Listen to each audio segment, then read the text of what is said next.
श्री राम।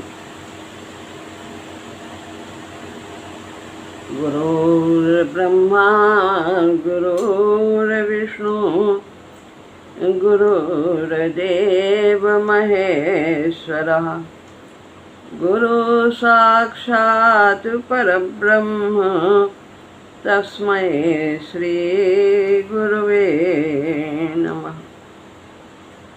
राम राम, सभी को राम राम।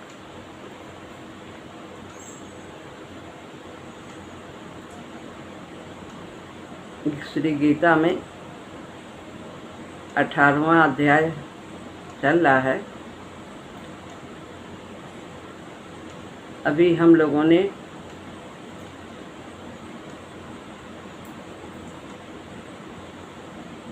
इसके पहले 25वें श्लोक के पहले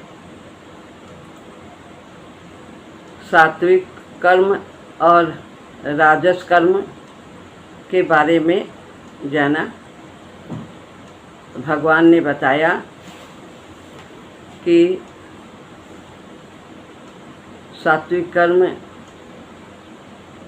जो अहंकार रहित, आसक्ति रहित और फल की इच्छा से रहित होकर के किया जाता है, वह सात्विक कर्म है। और राजस कर्म के बारे में बताया कि जो कर्तृत्वाभिमान यानी अहंकार से रहित, आसक्ति से रहित और बहुत परिश्रम से रहित होकर किया जाता है, वह राजस कर्म है। बहुत परिश्रम का तात्पर्य है कि जिनके अंदर भोग बुद्धि होती है सुख भोगने की, वे थोड़े से कार्य में ही उन्हें ऐसा लगता है कि बहुत परिश्रम कर दिया। तो सात्विक कर्म और राजस कर्म के बारे में हम लोगों ने जाना। अब हम तामस कर्म के बारे में भगवान क्या कहते हैं उसे जानेंगे। 18वें अध्याय का 25वां श्लोक। अनुबंधम क्षयं हिंसाम अनवेक्ष्य च पौरुषम मोहादारभ्यते कर्म यत्तत् तामसमुच्यते। यहाँ ऊपर की लाइन में संधि है। 8 अक्षर उधर पढ़ने हैं, 8 अक्षर बाद में पढ़ने हैं। 8 हम पहले पढ़ेंगे। तो यहाँ सा पर 8 होता है, सा के बाद माँ पूरा है, तो पूरे में से आधे अक्षर निकाल लिया, यानी माँ का आधा निकाल करके सा पे बिंदी बना दी माँ की, और फिर माँ में से आ की मात्रा निकल रही है छोटे आ की, इसलिए आगे अनवेक्ष्य च पौरुषम हम पढ़ेंगे। भगवान कहते हैं यत, नीचे है ये शब्द उत्तरार्ध में, यत माने जो, कर्म कर्म, अनुबंधम परिणाम, क्षयम यानी हानि, हिंसाम हिंसा, चा यानी और, पौरुषम सामर्थ्य,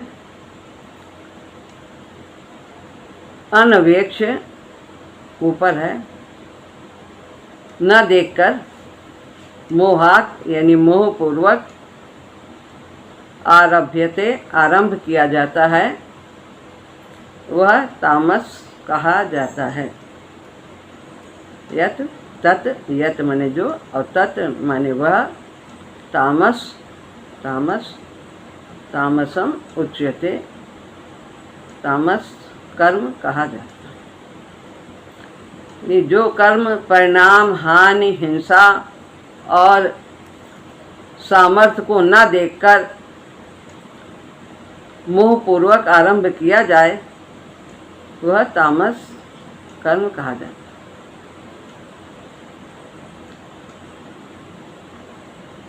अनुबंधम यानी जो विचार पूर्वक न किया जाए। राजस कर्म में क्या होता है कि उसमें फल की इच्छा होती है प्रधान, तो व्यक्ति बहुत सोच विचार कर कार्य करता है कि फल भली प्रकार से प्राप्त हो हमें। लेकिन इसमें तामस कर्म में विचार पूर्वक नहीं किया जाता। मूढ़ता के कारण, अज्ञानता के कारण उसे ऐसा विचार नहीं होता है कि इस कार्य को करने में इसका परिणाम क्या होगा, हित होगा हमारा और दूसरों का, कि अहित होगा, ये सब वो विचार नहीं करता। क्षयम यानी कितना क्या नुकसान होगा, शरीर की कितनी हानि होगी, स्वास्थ्य रहेगा कि रोगी बन जाएंगे, धन कितना व्यय होगा, धन का सदुपयोग होगा कि दुरुपयोग होगा, समय कितना बर्बाद होगा, ये सब उसे कुछ विचार नहीं आता है। तामस कर्म में ये विचार नहीं होता। और फिर है हिंसा। ये जो कर्म किया जा रहा है उसमें कितने जीव मरेंगे और वातावरण शुद्ध होगा कि नहीं होगा, जो भावी जीव होंगे आएंगे उन पर इसका क्या प्रभाव पड़ेगा। जैसे आजकल बहुत बम गिरा दिए जाते हैं, कुछ भी किया जाता है, वहाँ की भूमि कैसी हो जाती है आगे आने वाले संतानों के लिए। तो ये सब मूढ़ता के कारण। अनवेक्ष च पौरुषम, अनवेक्ष यानी न देखकर, अनुबंधम यानी परिणाम न देख, परिणाम को नहीं देखता है, और अनवेक्ष यानी कुछ विचार नहीं करता। क्या विचार नहीं करता कि पौरुषम, विचार नहीं करता, और ये भी नहीं देखता कि हमारे अंदर इस कार्य करने की शक्ति है, सामर्थ्य है कि नहीं, बुद्धि है, हम कर पाएंगे इस काम को कि नहीं कर पाएंगे। तो वह ये सब कुछ नहीं देखता। तो तामस मनुष्य न अपनी शक्ति के बारे में सोचता है, न परिणाम आदि के बारे में सोचता है अपनी अज्ञानता के कारण, और वो बस जो मन में आया, जैसा तुरंत भाव आया वैसा वो कर देता है। बिना विचारे जो करे सो पाछे पछताए, और काम बिगाड़े आपनो जग में होत हंसाए। तो इस प्रकार मोहादारभ्यते कर्म यत्तत् तामस मुच्यते। तामस मनुष्य कर्म करते समय उसके परिणाम, उससे होने वाले नुकसान, हिंसा और अपनी सामर्थ्य के बारे में कुछ भी नहीं सोचता। न परिणाम के बारे में, न नुकसान के बारे में, न हिंसा हो रही है, जीवों की हत्या हो रही है, और अपने सामर्थ्य कुछ भी इसके बारे में नहीं सोचता कि हम कर भी पाएंगे ऐसा कार्य कि नहीं, शक्ति है कि नहीं। जब जब जैसा भी मन में आया कर देता है। इस प्रकार का किया हुआ कर्म तामस कर्म कहा जाता है। सात्विक कर्म हमें उत्थान की ओर ले जाता है। जो अहंकार, कामना और फल की इच्छा से रहित कर्म है वो सब सात्विक है, उनसे हमारा विकास होता है। और राजस कर्म में जिसमें कामना होती है, अहंकार होता है, फल की चाह होती है, उसमें हमारी विकास की गति रुक जाती है। और तामस कर्म जो शक्ति, परिणाम, हिंसा, सामर्थ्य, इन सबको न देख करके नुकसान आदि को करता है, कर्म किया जाता है, वो उसका पतन की ओर वो कर्म व्यक्ति को ले जाता है। तो हमें सात्विक कर्म ही करना चाहिए। अब आगे है कर्ता। तो इसको हम अलग इसका वीडियो बनाएंगे, इसको एक आपको अलग से समझाएंगे, कल समझाएंगे। आज हम दूसरे विषय को लेते हैं, क्योंकि ये विषय कर्ता का बहुत मुख्य है और थोड़ा विस्तार से है, तो हो सकता है ये पूरा ना हो पाए, इसलिए आज हम इसी से संबंधित जो विषय चल रहा है हम लेते हैं कि कर्म के बारे में। कर्म में मनुष्य के प्रारब्ध की प्रधानता है या पुरुषार्थ की प्रधानता है, ये हम देखें।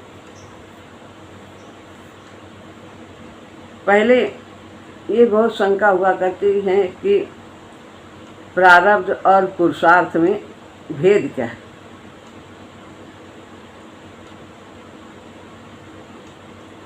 संसार में लोग चार चीज़ें ही पाने का प्रयास करते हैं, चार चीज़ें ही पाते हैं। वो है अर्थ, धर्म, काम और मोक्ष। इन्हीं चार चीज़ों को संसार में प्राप्त किया जाता है। अर्थ यानी धन। धन क्या होता है? ये दो प्रकार का होता है। एक है चल संपत्ति और दूसरी है अचल संपत्ति। अचल संपत्ति धन है, मकान है, ये सब अचल है। और जो जैसे धन, मकान, ये सब सोना चांदी इसी में आ गया, ये अचल संपत्ति। और जो चल है, चल संपत्ति, वो हमारा पशुधन में आ जाता है। गाय, भैंस, बकरी, घोड़ा आदि, ये सब चल संपत्ति है। तो इन्हीं को पाने के लिए लोग प्रयास करते हैं, चल और अचल संपत्ति को पाने।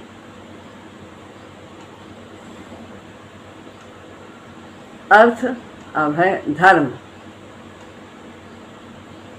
धर्म किस प्रकार से प्राप्त करते हैं? दो प्रकार से धर्म होता है।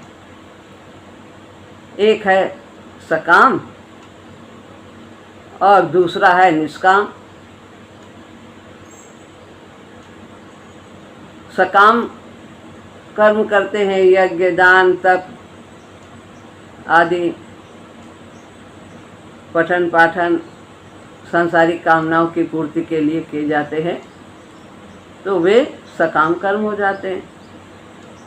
और यही कर्म, कर्तव्य आदि कर्म, यज्ञ, दान, तप आदि भी, ये सब निष्काम भाव से किए जाते हैं, तो ये परमात्मा की प्राप्ति कराने वाले हैं। तो धर्म दो प्रकार का होता है, सकाम और निष्काम।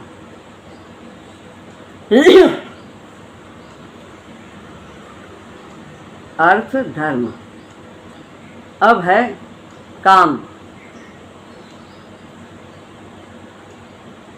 सांसारिक सुख भोग की कामना से व्यक्ति इन्हें चाहता है। सुख भोग, सुख भोग 8 प्रकार का होता है।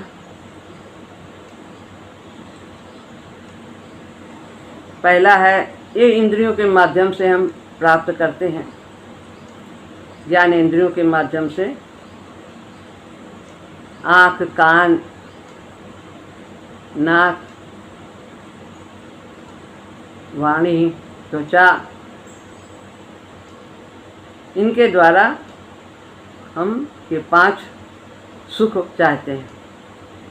और 3 और हैं, वो है बड़ाई, मान और आराम। तो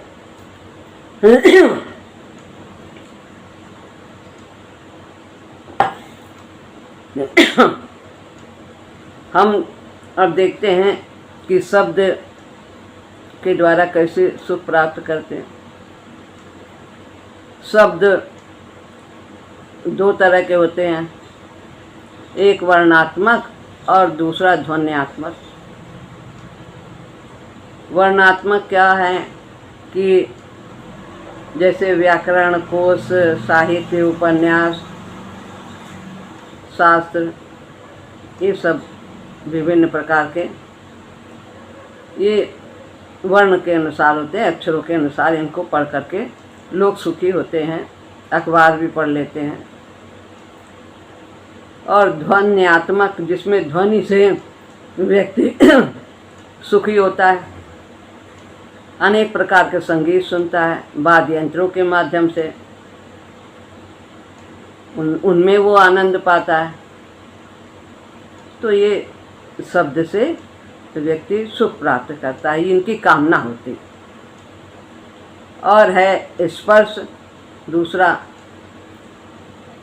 ये शब्द तो कान की इंद्रिय है, इससे हम सुख प्राप्त करते हैं। और स्पर्श वह त्वचा से हम अनुभव करते हैं। स्त्री, पुत्र, मित्र, इन सब के मिलने से ठंडा, गरम, कोमल आदि हम अनुभव करते हैं, तो हमें स्पर्श का सुख मिलता है। ये भी कामना होती है। गंध है, ये नासिका के द्वारा हम इसका अनुभव करते हैं। इतर, फुलेल, सुगंधित पदार्थ हैं, इन सबको प्राप्त करके हमें सुख होता है। दुर्गंधि वाले भी पदार्थ हैं, लहसुन आदि, तो ये सब हमें स्पर्श से सुख की कामना होती है। इतर लगा लिया, बड़ा अच्छा लग रहा, बहुत खुशबू आ रही, फूल से बहुत खुशबू आ रही, खूब सूंघ रहे हैं।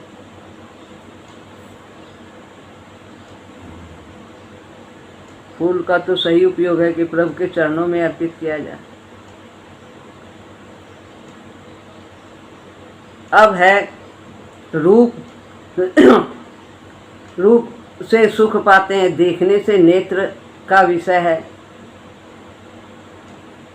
खेल तमाशा देख लिया, पिक्चर देख लिया, सिनेमा देख लिया, बाजीगरी देख लिया, घूमने चले गए, दृश्य देखे वहाँ के, तो यह नेत्रों के द्वारा हम रूप का सुख चाहते हैं। शब्द, स्पर्श, रूप। अब है रस से हम कैसे सुख लेते हैं। जिह्वा के द्वारा जिह्वा रस का अनुभव करती है। रस 6 प्रकार के होते हैं, 60 रस व्यंजन कहे जाते हैं। मीठा, खट्टा, नमकीन, कड़वा, तीखा और कसैला, ये 6 प्रकार के रस हैं। अब विभिन्न प्रकार के रसों का हम आनंद लेते हैं भोजन के द्वारा। ये इनकी कामना होती है, आज मीठा खाया जाए, आज थोड़ा मन चरखरा खाने का है, थोड़ा और ज़्यादा कड़वा, थोड़ा खट्टा, इमली खा लो, बतासे खाओ, बहुत अच्छा लगता। तो इस प्रकार ये रस का सुख अनुभव करते हैं। गंध हो गया, ये सब 5 जो इंद्रियों के माध्यम से हम सुख लेते हैं। इस प्रकार शब्द, स्पर्श, रूप, रस और गंध, इन सब की चाह हमें होती है, ये कामना के अंतर्गत आते हैं। इसके अलावा 3 और बातें हैं, वो है मान, शरीर का बहुत आदर हो रहा, ऊंचे सिंहासन पर बैठाया गया, सब लोग बहुत सत्कार कर रहे हैं, माला फूल पहनाई जा रहे, इससे सुखी हो जाते हैं, मान हो रहा। और बड़ाई नाम की प्रशंसा होती है, बहुत वाह वाह कर रहे हैं, ताली बजा रहे हैं, जयकारा लगा रहे हैं। तो इस प्रकार नाम और बड़ाई से सुख मिलता है, मन खुश होता है। और आराम 8वीं बात है, आराम करके बहुत सुख मिलता है। प्रमाद जिनको होता है, आलस्य बहुत होता है, उनको शरीर को आराम दे के ही बहुत सुख मिलता है। कर्म ना करना पड़े, बस आराम आराम रहे, इसी में बहुत आनंद है। शरीर को यूं ही बर्बाद कर देते।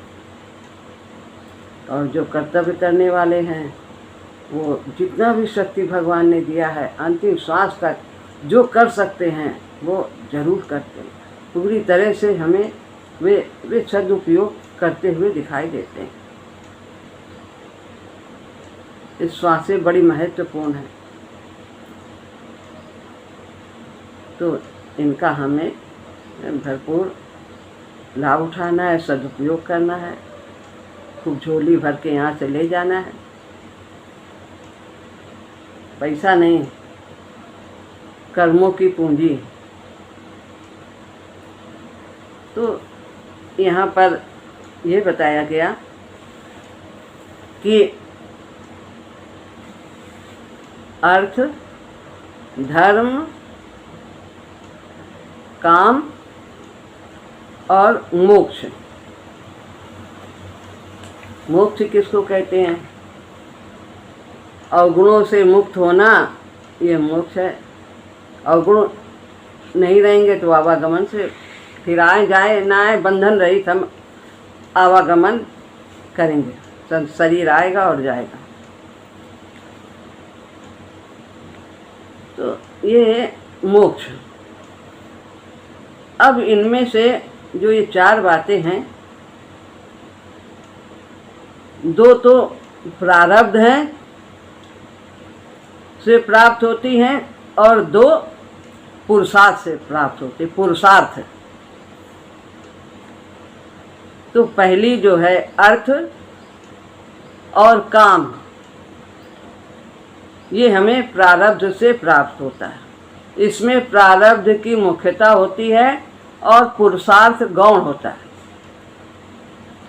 जो भाग्य में है वो अवश्य मिलेगा और परिश्रम बहुत थोड़ा करना पड़ता है। अर्थ और काम, ये प्रारब्ध से प्राप्त होता है। और धर्म और मोक्ष, ये पुरुषार्थ से प्राप्त होते हैं। धर्म हमारे हाथ में है, हम कैसा कार्य करते हैं, सकामता से करते हैं, निष्कामता से करते हैं, हमारी क्या भावना होती है। और मोक्ष हम भगवान को पाना चाहते हैं कि संसार को पाना चाहते हैं, इसके लिए व्यक्ति सचेत रहता है और वो वही कार्य करता है जो प्रभु की ओर ले जाए। तो मोक्ष में पुरुषार्थ प्रधान है और प्रारब्ध गौण है, प्रारब्ध की मुख्यता नहीं। हर एक व्यक्ति इसे पा सकता है। यदि वो दुराचारी भी है तो भी वो मोक्ष प्राप्त कर सकता है, केवल प्रभु के प्रति समर्पित हो जाए। अपि चेतुषु दुराचारो भस्ते माम न निभाग साधुरेव समन्तव्या सम्यक व्यवसितो ही सा। कितना भी दुराचारी हो, यदि उसने निश्चय कर लिया है कि प्रभु के शरण आने से ही हमारा कल्याण, तो इस प्रकार मोक्ष यह इसमें पुरुषार्थ की प्रधानता है। यदि हम संग शास्त्र विचार और वातावरण बदल देते हैं, यदि हम आसुरी प्रवृत्ति के भी हैं, यदि हमें ऐसा कोई भी एक हमारे अंदर सात्विक भाव उत्पन्न हो जाता है और वो भाव हमें वहाँ पहुँचा देता है, उस भाव का हम सदुपयोग करते हैं, उसकी पुष्टि करते हैं, तो फिर हम इस प्रकार संग शास्त्र विचार और वातावरण के द्वारा अच्छे सब हम अच्छा संग करते हैं, अच्छे शास्त्र पढ़ते हैं, अच्छे विचार पढ़ते हैं, अच्छे वातावरण, तो हम अपने जीवन को बदल देते हैं और भगवान की ओर ले जाते हैं। और यदि हमने ये सब खराब वातावरण किया, खराब संग किया, तो हम अच्छे होते हुए भी फिर हम दुराचारी हो जाते हैं, हम अपने को गलत मार्ग पर ले जाते हैं। तो इसलिए बताया है कि जो अर्थ है, यानी अब स्त्री पुत्र परिवार भोजन और धन में तो संतोष करना चाहिए, और स्वाध्याय पाठ पूजा नाम जप कीर्तन और दान करने में कभी संतोष नहीं करना चाहिए। प्रारब्ध में संतोष करना चाहिए और पुरुषार्थ में कभी संतोष नहीं करना चाहिए। अभी कम किया है, अभी कम किया है, अभी और करना है और हम कर सकते हैं, ऐसा भाव रखना है। तो प्रारब्ध में जितना मिलना है वो हमें मिलेगा, उसे कोई दूसरा ले नहीं सकता। इस प्रकार हम विचार करते हैं तो वो संतोष होता है। और प्रारब्ध हमें नहीं, भगवान को पाना है। इस प्रकार हमें अपने भाव, जो होने वाला है वो होकर ही रहता है। अनहोनी होती नहीं, होनी हो सो होनी हो कर ही रहे, फिर काहे का रोए। तो प्रारब्ध में नहीं बदला जा सकता। तो प्रारब्ध का भी हमें सदुपयोग करना चाहिए, चाहे अनुकूलता हो चाहे प्रतिकूलता हो, इसके बारे में कल बताएंगे। तो तात्पर्य यह हुआ कि प्रारब्ध के फल धन और भोग में तो संतोष करना चाहिए, क्योंकि वे प्रारब्ध के अनुसार जितने मिलने वाले हैं उतने ही मिलेंगे, उससे अधिक नहीं मिलेंगे। परंतु धर्म का अनुष्ठान और अपना कल्याण करने में कभी संतोष नहीं करना चाहिए, क्योंकि यह नया पुरुषार्थ है और इसी पुरुषार्थ के लिए मनुष्य शरीर मिला है। पुरुषार्थ के लिए मनुष्य शरीर सुख और दुख भोगने के लिए नहीं मिला। सुख भोगने के लिए तो स्वर्ग लोक है और दुख भोगने के लिए नरक लोक है, लेकिन कर्म करने के लिए ये मनुष्य लोक है। इसलिए जो मनुष्य योनि है ये कर्म योनि कही गई। यहाँ हम कर्म करके अपने भविष्य को बदल सकते हैं। तो इसलिए इसे महात्माओं ने साधन योनि भी कहा है। इसमें हम साधन कर सकते हैं। परमात्मा को पा सकते हैं। कोई इसमें विशेष कुछ ज़रूरत ही नहीं। हमारा जो साधन है इतना सरल साधन है, हर लगे न फिटकरी रंग चोखा। बस भगवान से जुड़े रहना, प्रभु की सेवा में लगे रहना, भगवान के लिए कर्म करना। ये बड़े भाग्य से मानव तन मिला है। जो समझदार लोग हैं इसका पूरी तरह से सदुपयोग करते हैं, भोग संग्रह आदि में नहीं लगते हैं। तो हमें भगवान के लिए कर्म करना है, भगवान से जुड़े रहना है। प्रत्येक कर्तव्य कर्मों को भगवान की सेवा समझकर ही करना है।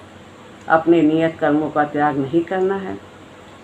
फल की इच्छा से रहित होकर के, अहंकार से रहित होकर के, आसक्ति यानी ममता से रहित होकर, मेरा कुछ भी नहीं है, सब भगवान का है, इस भाव से अपने को प्रभु के प्रति समर्पित करते जाना है। अपने जीवन को सफल बनाना है और गुरु की बातों में विश्वास रखना, पूर्ण विश्वास और श्रद्धा रखना है और उसे अपने जीवन में अमल करना। श्री राम, इतना ही है आज।